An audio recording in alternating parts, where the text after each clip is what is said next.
E nós estamos vivenciando o tempo da Quaresma, esse tempo que nos chama a conversão. O Senhor nos concede a graça de vivermos esse tempo de arrependimento, de retorno à casa do Pai. E é o momento em que nós experimentamos o amor de Deus manifestado em Jesus. E é um tempo, de fato, de voltar o nosso coração, como nós ouvimos na liturgia de ontem, né, irmã? Voltai o vosso coração, rasgai não as vestes, mas rasgar o coração. O que significa, irmã, essa atitude de rasgar o coração? Abrir o coração diante de Deus, para que o Espírito Santo venha trabalhando em nossas virtudes, porque o Espírito Santo venha moldando em nós tantas coisas boas que nós precisamos,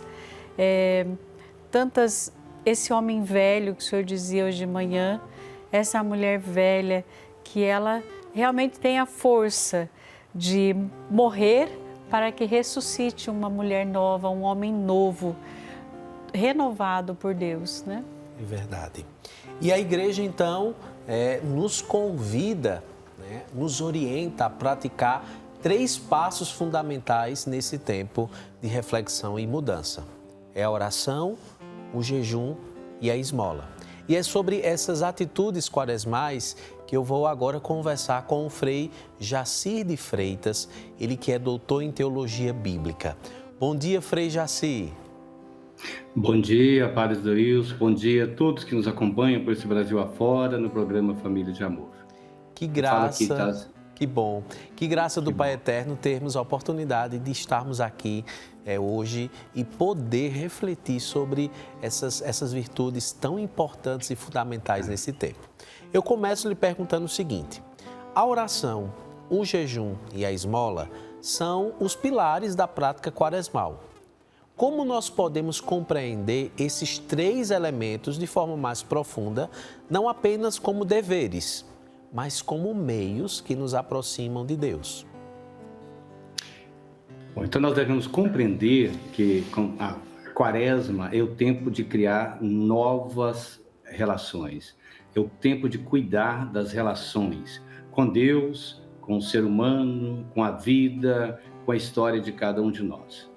E compreender esses 3 elementos fundamentais da fé cristã, oração, esmola e jejum, nós temos então ir ao mundo judaico, do qual faz parte a presença de Jesus.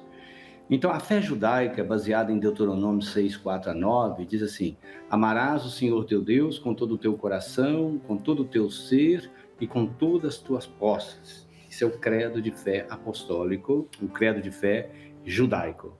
Então, o que significa esse amar? Esse amar é criar, é cuidar das relações com o sagrado, com as pessoas. Tanto é que nesse tempo da Quaresma, a igreja também propõe no Brasil a ecologia integral. Mas, pois bem, buscando as raízes dessas 3 práticas, elas têm então origem judaica. A primeira, a oração, tem a ver com o coração. E o coração no mundo judaico é visto como sendo a sede da razão, não tanto do sentimento, mas da razão. E essa razão que me leva a ligar com o sagrado e fazer uma liturgia, quer dizer, uma relação com o sagrado. Então, cada judeu é chamado a fazer a sua santificação ontem e hoje nessa relação com Deus. Então, a oração, ela nos leva a Deus. E não basta santificar os outros, também é preciso que eu me santifique no encontro com Deus. Por isso a importância da oração em nossa vida. Não só a oração comunitária, as devoções que todos nós fazemos, mas também a oração pessoal. Então a oração é esse cuidado para que eu possa fazer melhor a minha vida de cristão e de judeu na tradição judaica. Então Jesus vai dizer, você não tem que dizer que você está rezando, entra para o teu quarto, reza em segredo. Os judeus tinham prática, alguns deles, se apresentarem em público dizendo, eu estou rezando e mostrando para os outros. Deus não quer isso. Infelizmente, vemos nos dias de hoje a volta de um tradicionalismo católico de demonstração de que eu sou muito piedoso. Bom, a segunda oração é esmola. O que é a palavra esmola? Isso é interessante. O Evangelho de Mateus, que nós ouvimos ontem, ele vai dizer: cuidado ao praticar a vossa justiça. Na verdade, ali, ao praticar a vossa religião. Então, a palavra justiça, religião, na oração é essa relação com o sagrado, né? Religare, vem lá do latim, e ao mesmo tempo, então, agora, praticar esta esmola. O que é esmola? A palavra esmola, justiça, no mundo hebraico se diz tzadik, tzadik, que se escreve de trás para frente. E da palavra justiça vem a palavra esmola, que quer dizer tzedakah. Tzadik, tzedakah, ou como se falasse amor, amado, amante, é a mesma raiz. Então, para o povo judeu, e Jesus tinha muita consciência dessa, ele não dizia dar esmola, mas fazer esmola. E fazer esmola, do ponto de vista bíblico, é fazer justiça. Quando o judeu escutava alguém dizer na rua, tzedakah, tzedakah, estendendo as suas mãos, eles tinham noção e consciência de que não estava sendo cumprida a lei do Deuteronômio e nem tampouco a profissão de fé judaica. Amarás o Senhor teu Deus com todo o teu coração, com todo o teu ser e com todas as tuas posses. Então, com todas as tuas forças também é traduzido. Então, essa posse, então fazer esmola é compartilhar as suas riquezas, é impedir com que o outro, né, receba a justiça. Então, no mundo judaico, a esmola não tem um sentido moral ligado ao fazer caridade. Isso foi a implicação depois, né, na história do cristianismo, na interpretação ficou isso. Mas esmola é um modo de ser mais do que um oferecer ou dar. Então, tzedakah é mais que caridade, é expressão piedosa diante do sofrimento do outro. Então, viver no modo justo nas relações é fazer esmola, é fazer tzedakah. Então, a esmola não tem sentido de vangloriar, nem tirar de mim aquilo que não me serve mais e dar ao outro, né? Fazer justiça é melhor, é o significado da esmola. O jejum é muito interessante. Jejum, na tradição judaica, significa afligir a alma. Evidentemente, então, quando nós fazemos jejum, e agora na quaresma, muitas pessoas vão fazer jejum, bebida, não importa qual jejum que faz. Mas o mais importante não é somente essa prática externa do jejum. É importante que o jejum nos leva a dizer que eu sou mais do que eu sou mais do que o corpo, do meu corpo, eu tenho domínio sobre mim. Então, jejuar tem muito a ver com oração. Quando eu jejuo, eu venço a mim mesmo, eu me coloco diante de Deus numa experiência profunda de fé, né? Eu mesmo tenho a experiência aqui em Divinópolis, de onde eu falo, né? Nós realizamos a cada ano, aqui agora vai ter a 32ª vez, um retiro bíblico corporal de purificação, onde nós ficamos 7 dias em jejum. Olha que interessante. Abstendo de carne, de alimentos sólidos, de bebidas. Então, isso depois transforma a vida da gente. O jejum é uma coisa muito bonita.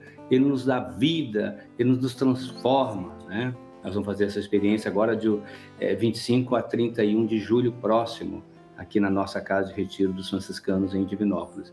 Olha que interessante. Então, o jejum tem tudo isso. E essas 3 práticas, elas têm a ver também, então, com o social.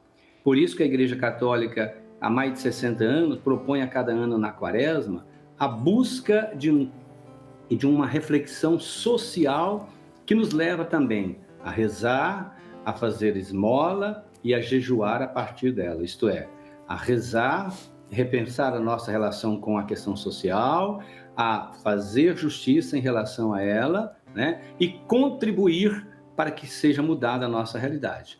Então, agora, com esse tema da campanha da fraternidade, que é interessante, a ecologia integral, né? Que mostra essa relação que nós estamos vivendo com a natureza e tendo São Francisco como modelo disso, porque há 800 anos é atribuído a ele aquele cântico do Irmão Sol: Senhor, fazei-me instrumento de vossa paz. Onde houver ódio, que eu leve o amor. Onde houver a treva, que eu leve a luz. Então, São Francisco foi um homem na sua época que ele soube intuir a questão da natureza que estava sendo agredida, com os cortumes que julgavam poluição nos rios, as fábricas de vidro. Então, ele chamou a atenção do mundo moderno, no mundo daquela época, na Idade Média, ele morreu em 1226, Então, teria que ter novas relações com a sociedade. E isso é tão atual hoje. O Papa Francisco, na sua encíclica Fratelli Tutti, ele diz: somos todos irmãos. É preciso resgatar essas novas relações com a natureza, cuidar da natureza. Nós estamos passando por processos de degradação da natureza, né? Processos de desertificação, degelo e tantas catástrofes. Olha o exemplo atual, ultimamente no Rio Grande do Sul, né? As enchentes no Rio Grande do Sul, coronavírus que passamos recentemente. Então, tudo isso demonstra que é preciso cuidar da natureza, buscar novas relações com a natureza, porque senão afundaremos todos num lamaçal sem saída. Então, Quaresma é esse tempo, e Papa Francisco chama a atenção do ano jubilar da esperança, né? Os judeus tinham essa prática a cada 50 anos, devolver à terra quem era o seu legítimo dono. Depois isso passou a ser celebrado da igreja de 20 e 25 anos, então no ano 2000 foi, agora 2025. Então, abrir essa porta da esperança, criar novas relações, né? Rever nossa caminhada como povo de Deus, como povo judeu, cristão, né? Que jejua, que faz esmola, que busca sempre essas relações consagradas. Não percamos isso do ponto do radar de nossa fé e de nossa esperança. Frei Jaci, muito obrigado pelas suas contribuições. Eu acredito, né, que quem nos acompanha teve a oportunidade, então, de compreender mais sobre essas 3 dimensões, né? O jejum, a oração e a esmola, que são meios, como eu dizia, né? São meios que nos fazem nos aproximar de Deus, de nós mesmos e, como o senhor falou, do outro. Né? E fazer, padre, por exemplo, uma esmola ecológica, digamos assim, nesse tempo de Quaresma, né? Por que você não cuida melhor da sua natureza? Você não plante uma árvore? Lute por que as cidades não sejam tão desertos, mas que haja mais presença de água em nossas cidades, cuidar dos animais. Então, buscar essa relação, eu diria, é uma prática de vida, uma prática ecológica. Isso também é Quaresma. É verdade. Muitas vezes as pessoas pensam que Quaresma é só rezar. É também, porque o primeiro tema é oração. Mas viver no coração, mudando a sua razão, por isso oração é coração, é razão, né? É fazer esmola, é cuidar do ser do outro, oferecendo-lhe dignidade. Amarás o Senhor teu Deus com todo o teu coração, com todo o teu ser e com todas as tuas posses. Amém. Frei Jaci, muito obrigado pela sua participação aqui no nosso programa. Espero ter mais momentos como estes para juntos refletirmos sobre a vida da igreja, sobre as Sagradas Escrituras. Nossa gratidão, viu? Muito obrigado pela sua contribuição. Eu que agradeço, que Deus abençoe a todos nós, abençoe a todos que acompanham este programa e este canal tão importante para a evangelização no Brasil. Amém.